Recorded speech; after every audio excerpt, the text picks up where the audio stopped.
ආයුබෝවන් නිරෝගී සෞඛ්‍ය තත්ත්වයක් ලබා ගැනීම සඳහා ඇපල් සයිඩර් විනාකිරිවල භාවිතය ගැන මෑත කාලේ ඉතාමත්ම ජනප්‍රිය ලෙස සාකච්ඡා කරා.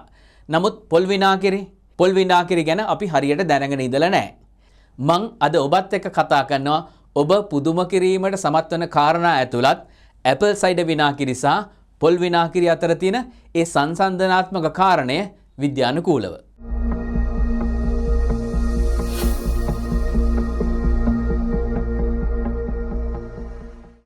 මෙච්චර කාලයක් සැඟවිලා තිබිච්ච මේ කාරණා ඔබගේ තේරුම් ගැනීමේ පහසුව සඳහා මම කොටස් කීපයකට බෙදලා කතා කරනවා. ඇපල් සයිඩර් විනෙගර් මෙච්චර ජනප්‍රිය වෙන්න බලපාපු කාරණා මොනවාද? මේ විනෙගර් එහෙම නැත්නම් විනාකිරි වර්ග දෙකේම තියෙන ක්‍රියාකාරී රසායනික සංඝටක කාණ්ඩ මොනවාද? ඊට අමතරව අපිට ප්‍රයෝජනයට ලබා ගන්න පුළුවන් රසායනික සංඝටක කාණ්ඩයන් වැඩිපුරම අන්තර්ගත වෙන්නේ මේ විනාකිරි වර්ග දෙකෙන් මොන විනාකිරි වර්ගයේද? ඒ වගේම විනාකිරි භාවිතයේදී පොදුවේ බොහෝ දෙනෙකුට ඇති වෙලා තිබිච්ච ගැටලු කීපයකට පිළිතුරු සහ වැදගත්ම කාරණය වෙන්නේ හැමදිනාටම ගෙදරදී ඊටාම පහසුවෙන් විනාකිරි නිෂ්පාදනය කර ගැනීමේ ක්‍රමවේදයකුත් මම අද ඔබත් එක්ක කතා කරන්න බලාපොරොත්තු වෙනවා. ඒ වගේම මේ channel එක නිතර නරඹන ඔබගේ නිරෝගී සෞඛ්‍ය ආරක්ෂා කර ගැනීමට වැදගත් වෙන තවත් කරුණු දෙකක් කාලය පරිස්සම් කරගෙන මම මේ වීඩියෝවේ අවසානයේ සඳහන් කරලා තියන්නම්. වඩා විශ්වාසදායී ආකාරයට පොල් විනාකිරි වල තියෙන වටිනාකම ගැන අපිට තේරුම් ගන්න නම් ඇපල් සයිඩර් විනාකිරි වලට මේ වටිනාකම ලැබුණේ කොහොමද කියලා කියන එකත් දැන ගැනීමට අවශ්‍ය කරන කාරණයක්.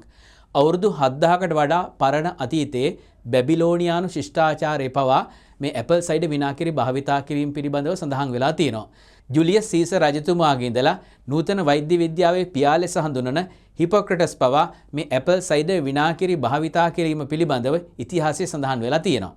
නමුත් ඔබ හොඳින්ම දන්නා කාරණයක් තමයි ආයුර්වේද වෛද්‍ය විද්‍යාවත් හෙළ වෙදකමත් කියලා කියන එක මීට වඩා බොහෝ ඈතට දිව යන නිසා ඒ අය මේ විනාකිරි භාවිතා කිරීම පිළිබඳව නොයෙකුත් ස්ථානවල සඳහන් වෙලා තියෙනවා. එහෙමනම් ඇපල් විනාකිරි විතරක් මෙච්චර ජනප්‍රිය වුණේ ඇයි? ඒකට හේතුව තමයි යුරෝපීය ජාතිකින් මේක බහුලව භාවිතා කිරීමත් විශාල වශයෙන් මේ පිළිබඳව සමීක්ෂණ ඔවුන් විසින් සිදු කිරීමත් වගේම ඔවුන්ට මේක ස්වභාවික තත්ත්වයෙන්ම ලබා ගන්න පුළුවන් වීම සජීවී තත්ත්වයේ ජීවත් වෙන බැක්ටීරියා මේ තුල ජීවත් වීම සහ මේවා ආහාරයට ගැනීම තුළින් ආහාර මාර්ගයට ලබා ගන්න පුළුවන් විශාල වාසිත් ගැන සලකලා මේක ඉතාමත්ම ජනප්‍රියතාවයට පත් වුණා. නමුත් ඒකට සාපේක්ෂව පොල් විනාකිරි ගැන සිදු කළ තියෙන සමීක්ෂණ සහ පරීක්ෂණ ඉතා සීමිත තත්ත්වයේ තියෙන නිසා පොල් විනාකිරි පිළිබඳව එච්චර ජනප්‍රියතාවයක් ලැබුණේ නැහැ. තවත් ඉතාමත්ම අවධාරණයෙන් සලකා බැලිය යුතු කාරණයක් තමයි ඇපල් සයිඩර් විනෙගර් ගත්තත් පොල් විනාකිරි ගත්තත් මේ දෙකේම සක්‍රීය කාණ්ඩයේ හැටියට තියෙන ඇසිටික් අම්ලය කියලා කියන එක. ඉතින් එහෙමනම් අපි ඇසිටික් අම්ලයේ භාවිතා කිරීම සඳහා වැඩි මුදලක් ගෙවලා අපි නොදන්න තැනකින් ගේන ඒ ඇපල් සයිඩර් විනාකිරි වලට වඩා අපේ රටටම ජාතික අනන්‍යතාවයක් සහිත පොල් ගසකින් නිෂ්පාදනය කරගන්න පොල් විනාකිරි භාවිතා කරන්න බැරි ඇයි? ඒකට හේතුව තමයි අපිට මේ පිළිබඳව තියෙන දැනුවත් භාවයේ තියෙන අඩුකම. එදිනෙදා ජීවිතයේ ඔබගේ සෞඛ්‍ය තත්ත්වය නගා සිටවීම සඳහා නූතන විද්‍යාත්මක දැනුම වගේම පැරණි දේශීය දැනුමත් ඒකරාශී කරලා ඔබ හමුවට රැගෙන එන ෆුඩ්බෝඩ් ඩිමයින් channel එකත් එක්ක ඔබ තවම එකතු වෙලා නැත්නම් පාලා තියෙන subscribe button එක ඔබලා අපිත් එක්ක එකතු වෙන්න කියලා අපි ඔබට ආරාධනා කරනවා. අපිට ඊළඟට සලකලා බලන්න වෙනවා ස්වභාවික තත්ත්වයෙන් වඩා වැඩි අමතර වාසියක් ලබා ගන්න පුළුවන් මේ ಜಾති දෙකෙන් මොකකින්ද කියලා. ඒ අනුව සලකලා බැලුවට පස්සේ ස්වභාවික තත්ත්වයෙන් ලබා ගන්න ඇපල් සයිඩර් විනාකිරි වලත් පොල් විනාකිරි වලත් ආම්ලිකතාවයේ ආසන්න වශයෙන් සමාන අගයක තමයි තියෙන්නේ. ඊළඟට බොහෝ දෙනෙක් ඇපල් සයිඩර් විනාකිරි හොඳයි කියලා කියන්න කතා කරන කාරණයක් තමයි ඒකේ වැඩිපුර ඇමයිනෝ අම්ල ප්‍රමාණයක් අන්තර්ගත වෙනවා කියන එක. නමුත් ඊට සාපේක්ෂව ස්වභාවික තත්ත්ව යටතේදී ලබා ගන්න පොල් විනාකිරි වල ඊටත් වඩා වැඩිපුර ඇමයිනෝ අම්ල ප්‍රමාණයක් අන්තර්ගත වෙලා තියෙනවා. මේ විනාකිරි වර්ග දෙකේ වඩා වටින්නේ කොයි එකද කියලා තේරුම් ගන්න මේකේ නිෂ්පාදන ක්‍රියාවලියත් අපි පොඩ්ඩක් දැනගෙන ඉන්න ඕන. ස්වභාවික තත්ත්වයේ තියෙන ඇපල් කඩලා අරගෙන අඹරලා හදාගන්න පල්ප් එකක් මත ස්වභාවික තත්ත්වයේ බැක්ටීරියා වර්ධනය කළා තමයි ඒකෙන් විනාකිරි නිෂ්පාදනය කරන්නේ. ඊටත් වඩා ස්වභාවික තත්ත්වය යටතේදී තමයි පොල් විනාකිරි නිෂ්පාදනය කරගන්නේ. පොල් මලක් කපලා ඒකෙන් ලබා ගන්න ශ්‍රාවය අපි සාමාන්‍යයෙන් රා නැත්නම් ටොඩි කියලා හඳුන්වන ඒ ද්‍රාවණය මත බැක්ටීරියා ක්‍රියාකාරීත්වයට ඉඩ සලස්වලා තමයි අපි ඒකෙන් පොල් විනාකිරි නිෂ්පාදනය කරගන්නේ. මෙහිදී ඇපල් විනාකිරි පාලනය කරපු තත්වයක් යටතේ නිපදවන අතර පොල් විනාකිරි ඊ타මත්ම ස්වභාවික තත්ත්ව යටතේ ස්වභාවික බැක්ටීරියා භාවිතා කරමින් සිදු කරන ක්‍රියාවලියක් හැටියට තමයි අපි පැරණි කාලයේ මේක සිදු කරගත්තේ. එතකොට අපි දැන් කොහොමද මේ වැඩේ සිදු කරගන්නේ? ඒකට අවශ්‍ය කරන කාරණේ මේ වීඩියෝවේ අවසානයේට මම එකතු කරලා තියෙනවා කියලා ඔබට පොරොන්දු වුණා. මේ වර්ග දෙකෙන් වඩාත්ම හොඳ කොයි එකද කියලා තේරුම් ගැනීම සඳහා වඩාත්ම වැදගත් කාරණේ තමයි මම දැන් ඔබට ඉදිරිපත් කරන්නේ. ඒක තමයි ගොඩක් අය මේ ඇපල් සයිඩර් විනාකිරි ස්වභාවික තත්වයේම තියෙන බැක්ටීරියා අන්තර්ගතය නිසා ඊටමත් ඉහළට එහෙම නැත්නම් ප්‍රසිද්ධියට කතා කරනවා. ඔබ ගොඩක් වෙලාවට දකින්න නැතුව ඇති අපි පැරණි කාලේ පොල් විනාකිරි නිෂ්පාදනය කර ගැනීමේ ක්‍රියාවලියේදීත් ඒකේ පතුලේ තැම්පත් වෙලා තියෙන මණ්ඩි එහෙම නැත්නම් අර මද එක කියලා කියන ස්වභාවික තත්ත්වයේ ජීවත් වෙන බැක්ටීරියා අන්තර්ගතයක් තියෙන නිසා ඒක ඊටාත්ම පහසුවෙන් අපිට ස්වභාවික තත්ත්වයෙන් ලබා ගන්න පුළුවන්. නොදන්න ප්‍රදේශයක ඉඳලා එන ඇපල් සයිඩර් විනාකිරි වලටත් වඩා දන්න ස්වභාවික තත්ත්ව යටතේ හදා ගන්න පුළුවන් සජීවී බැක්ටීරියා සහිත පොල් විනාකිරි වල තියෙන වටිනාකම මෙතෙන්දී වඩාත් ඉහළට යනවා. තවත් වටිනාකමක් එකතු වෙන කාරණයක් හැටියට ඇපල් සයිඩර් විනාකිරි ගත්තොත් එහෙම ලවණ හැටියට පොටෑසියම්, මැග්නීසියම්, ෆොස්ෆරස් වගේ දේවල් ඒකේ අන්තර්ගත වෙනවා. ඊට සාපේක්ෂව පොල් විනාකිරි ගැන සැලකුවොත් එහෙම ලවණ අධික පරිසරයේ පොල් ගස හැදෙන නිසා එහි පොටෑසියම්, අයන්, සිංක්, මැග්නීසියම් වගේ සංඝටකයන් අන්තර්ගත වෙලා තියෙන එකත් පොල් විනාකිරි වල අගය වැඩි කරන්න එක තවත් හේතුවක් වෙලා තියෙනවා. භාවිතයේදී තියෙන අත්දැකීම් එක සලකලා බැලුවට පස්සේ ඇපල් සයිඩර් වල තියෙන සැරගතිය කොකනට් විනාකිරි වල එච්චරම අන්තර්ගත වෙන්නේ නැහැ. ඒ වගේම කොකනට් විනෙගර් නැත්නම් ඒ විනාකිරි යම්කිසි ආකාරයේ පැණි රසයකට ආසන්න රසයකින් යුක්ත නිසා සැරගතියේ අඩුකමක් අපේ දිවට දැනෙනවා. මේ වීඩියෝ එක නරඹන ඔබගේ දැනුම වැඩි කර ගැනීම සඳහා ඇපල් සයිඩර් විනෙගර් ගැනම වෙනමම කරපු වීඩියෝ එකක් තියෙනවා. ඒකට පිවිසෙන්න අවශ්‍ය කරන ලින්ක් එක පල්ලෙහා ඩිස්ක්‍රිප්ෂන් එකේ ඇතුළත් කරලා තියන්නම්. මේ අනුව සලකලා බැලුවාම ඇපල් සයිඩර් විනෙගර් ඉතා විශාල ප්‍රසිද්ධියක් ලැබුණාට ඊට වඩා විශාල ගුණ ප්‍රමාණයක් අපිට අපේ දේශීය දෙයක් වන පොල් විනාකිරි වලින් ලබා ගන්න පුළුවන් කියන එක දැන් ඔබට පැහැදිලි වෙනවා ඇති. විශේෂයෙන්ම පොල් විනාකිරි ගැන සිදු කළ තියෙන සමීක්ෂණ බොහෝමයක් සිදු කළ තියෙන සතුන් ආශ්‍රය කරගෙන මිනිසුන් යොදාගෙන සිදු කරපු නූතන පරීක්ෂණවල අඩුතාවයක් දකින්න ලැබෙනවා. ඒකට අදාළ ලින්ක් කීපයක් මම පල්ලෙහා ඩිස්ක්‍රිප්ෂන් එකට එකතු කරලා තියන්නම්. සමස්තයක් හැටියට සලකලා බැලුවාම ඇපල් විනාකිරිත් පොල් විනාකිරිත් අතරින් පොල් විනාකිරි වලට මෙන්න මේ වගේ අගයන් අපිට ලබා දෙන්න පුළුවන්.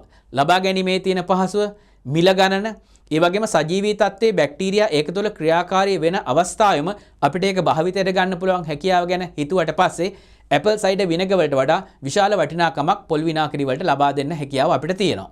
අපි ඊළඟට සලකලා බැලුවොත් එම මේ විනාකිරි ලබා ගැනීමේදී තියෙන පොදු ගැටලු කීපයක් ගොඩක් දෙනෙක් අපිට යොමු කළ තිබිච්ච කමෙන්ට් වලින් මෙන්න මේ වගේ ප්‍රශ්න කීපයක් අහලා තියෙනවා. උදේ පාන්දරම මේක හිස්බඩ පාවිච්චි කිරීමට සුදුසුද කියලා. ඇත්තටම ગેස්ට්‍රයිටිස් වගේ තත්ත්වයක් තියෙන කෙනෙක් නම් මේක ඒ වගේ තත්ත්වයන් යටතේ භාවිතා කිරීම එච්චර සුදුසු වෙන්නේ නැහැ. එහෙම නැති කෙනෙකුට මේක භාවිතා කරන්න පුළුවන්.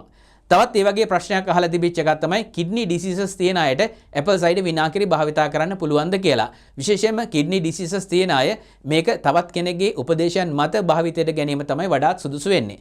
නමුත් ඔබට නිරෝගී වකුගඩු තියෙන කෙනෙක් නම් වකුගඩු වල නිරෝගීතාවය තවත් වැඩි කරන්න මේ විනාකිරි වල උදව්ව අපිට ලබා ගන්න පුළුවන් කියන එක තමයි සමීක්ෂණ වලින් හෙළි වෙලා තියෙන කාරණා වෙන්නේ.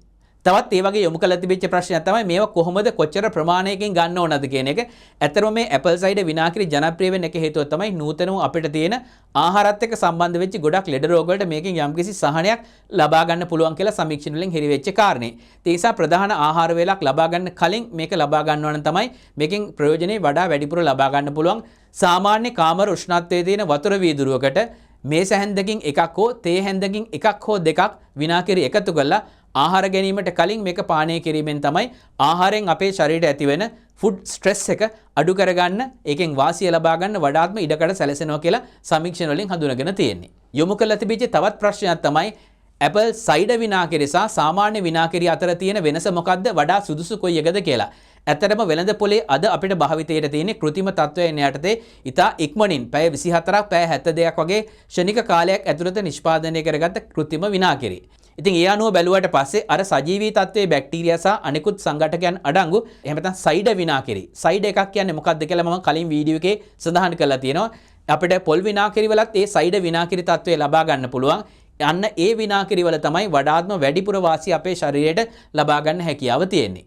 වීඩියෝයේ සඳහන් කරන්න යෙදුණු කාරණා දෙකෙන් එක කාරණයක් තමයි බොහෝ අයට මේ වගේ වීඩියෝ හරහා ගොඩාක් කරුණු ලබා ගන්න පුළුවන් වුණාට ඒ වගේම තමන්ගේ තියෙන නොයෙකුත් ශරීරයේ තියෙන ලෙඩ රෝග වලට මේවෙන් වාසියක් ලැබුණාට ඒව හරියට ගලපා ගන්න ක්‍රමවේදය ගැන දැනුමක් නැහැ. ඉතින් මේ වගේ තත්ත්වයන් යටතේ අපේ තියෙනවා ෆුඩ් බොඩි මයින්ඩ් කෝචින් සෙන්ටර් කියලා කියන ආයතනයක්. ඒ ස්ථානයේ පවත්වන වැඩමුළු තුලින් ඔබට හැකියාව ලැබිලා තියෙනවා ඔබගේ තියෙන නොයෙකුත් ආකාරයේ පෝෂණ විද්‍යාත්මක ගැටලු සහ නොයෙකුත් ආකාරයේ රෝගී තත්ත්වයන්ට මේ පෝෂණ විද්‍යාවෙන් ලබා ගන්න පුළුවන් දැනුම භාවිතයට ගන්න කොහොමද කියලා කියන එක තනි තනි පුද්ගලයන්ට අවශ්‍ය කරන ආකාරයට හැඩගස්වාගෙන ඒ කරුණු ලබා ගන්න.